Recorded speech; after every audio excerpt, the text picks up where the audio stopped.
This video will be going over trigonometric substitution, and at first glance, this was one of the hardest topics so far for Calculus 2, but then I quickly realized it really wasn't that bad, and so if I could figure it out, you can as well. Now, everything on the screen right now is what you have to remember, and I'm assuming you know your Pythagorean identities, and if you don't, I would heavily go over those, but assuming you know those, let's go straight into the substitutions. Now, every single time you see the square root of a squared minus x squared, always relate it to sine, and in this case, x equals a sine theta. Now, from my previous lesson, I said to remember sine, just know that sine is related to sin, and sin is negative. So it's going to be a squared minus x squared. But don't get that analogy confused with secant, where it's x squared minus a squared. So just know sine has the alphabet first, and secant has the alphabet second.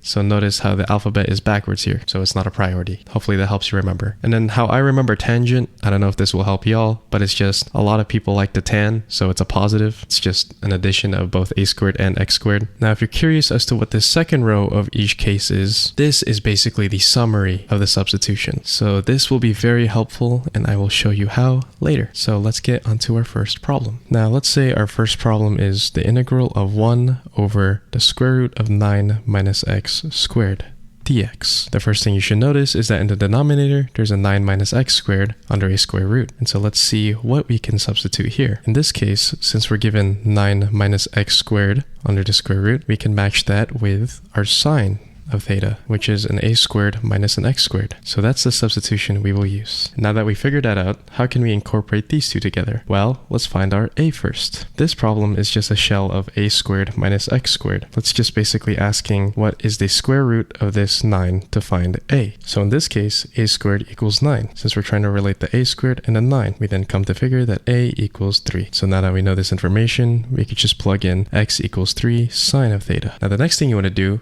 is to get the derivative of this, so we can plug in for that dx, which in this case is 3 cosine of theta d of theta. And don't ever forget this d of theta. And in case you never want to forget it for sure, just know that dx can relate with d theta when you see a theta next to the cosine. So now with this information, what can you do? Well, since we're already given x, we could probably substitute that into the denominator over here. So let's do that. The square root of 9 minus x squared becomes the square root of 9 minus 3 sine theta squared. And let me lengthen this square root, which can then become 9 minus 9 sine squared theta, which we could take at a 9 and get the square root of 9 times 1 minus sine squared theta. Now while substituting the x, you begin to notice, this 1 minus sine squared theta looks awfully familiar. And that's because of the identity sine squared theta plus cosine squared theta equals 1. Now to solve for this in specific, just get cosine squared theta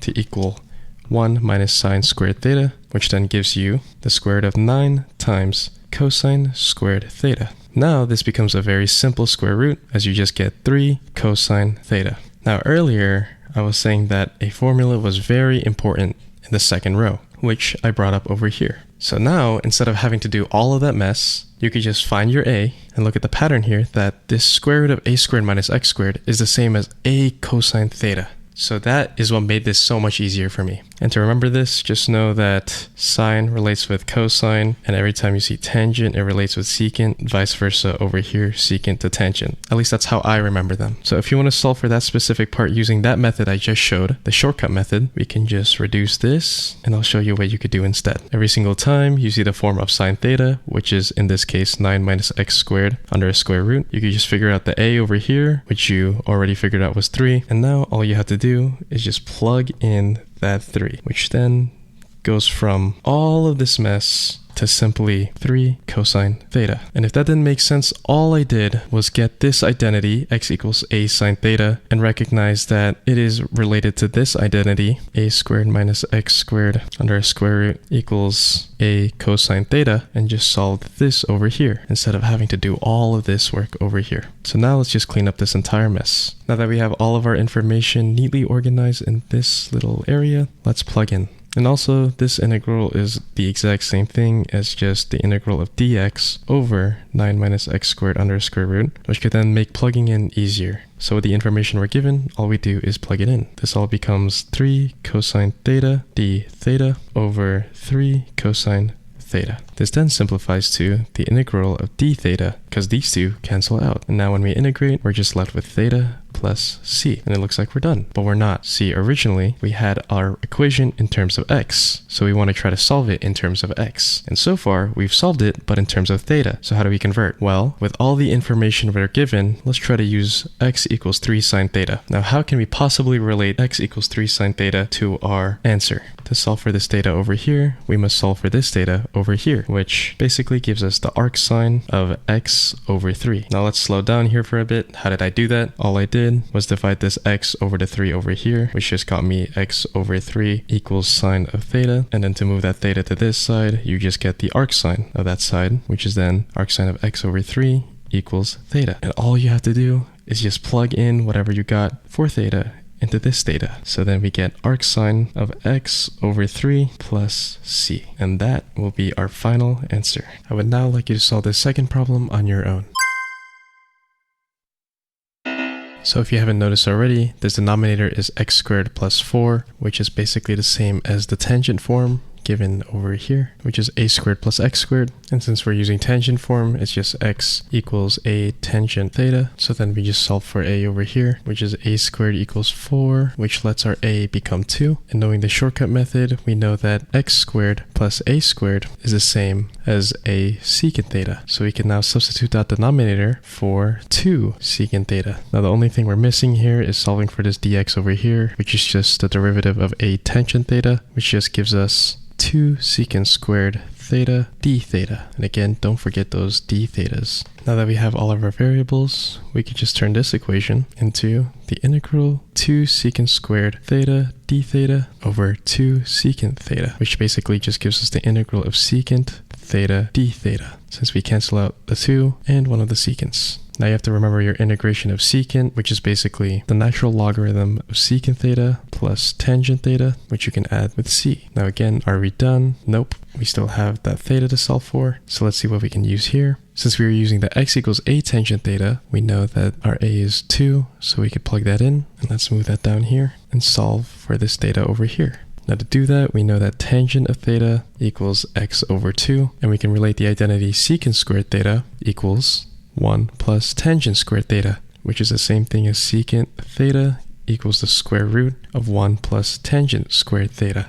Now over here, we know what our tangent equals. It's x over 2, so we could just plug that in over here, which when we simplify gets us secant theta equals the square root of 1 plus x squared over 4, which we can simplify even more into the square root of x squared plus 4 over 2.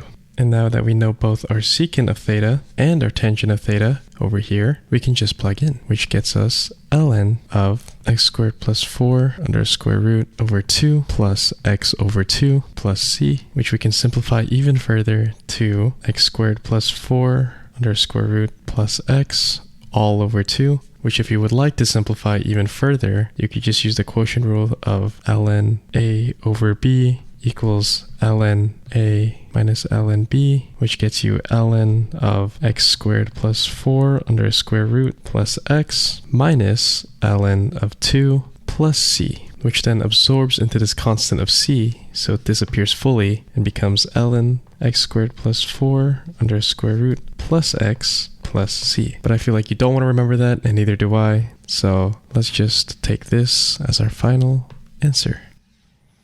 For our last equation, let's take the integral of 1 over x squared minus 16 dx. Now our denominator is in the form of x squared minus a squared under a square root, which we know is x equals a secant theta. Now again, with our shortcut method, let's just use the fact that x squared minus a squared equals a tangent theta. And sorry, I meant to say the square root of that. Now we know that in this equation, our a squared here equals 16, so let's just take the square root of that, which gives us a equals 4. Let's then take the derivative of our x equals a secant theta, which we know are a equals 4, so it comes out to be dx equals 4 secant theta, tangent theta, and d theta. Now again, back to solving this denominator, we can just use the a tangent theta, which is basically 4 tangent theta, and just plug and chug from here, which the integral of dx over the square root of x squared minus 16 becomes the integral of 4 secant theta, tangent theta, d theta over 4 tangent theta, which then just simplifies to the integral of secant theta, d theta. And now we're in the same exact position as our last problem, problem. So our integral becomes the natural logarithm of secant theta plus tangent theta alongside our constant of integration. And to solve for these thetas, we can use this substitution, which again our a is 4, so it becomes x equals 4 secant theta, to then solve for our theta over here.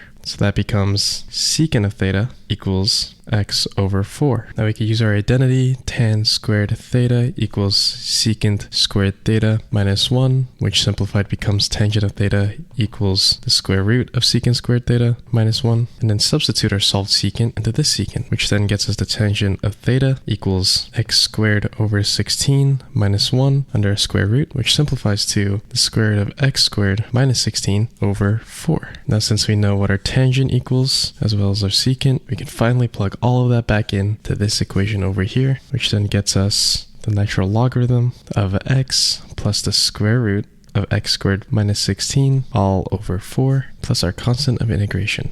And we are done. And if you would like to simplify further, you can, which is just the same method as last time with our logarithm rules, but I am a little too lazy to do that.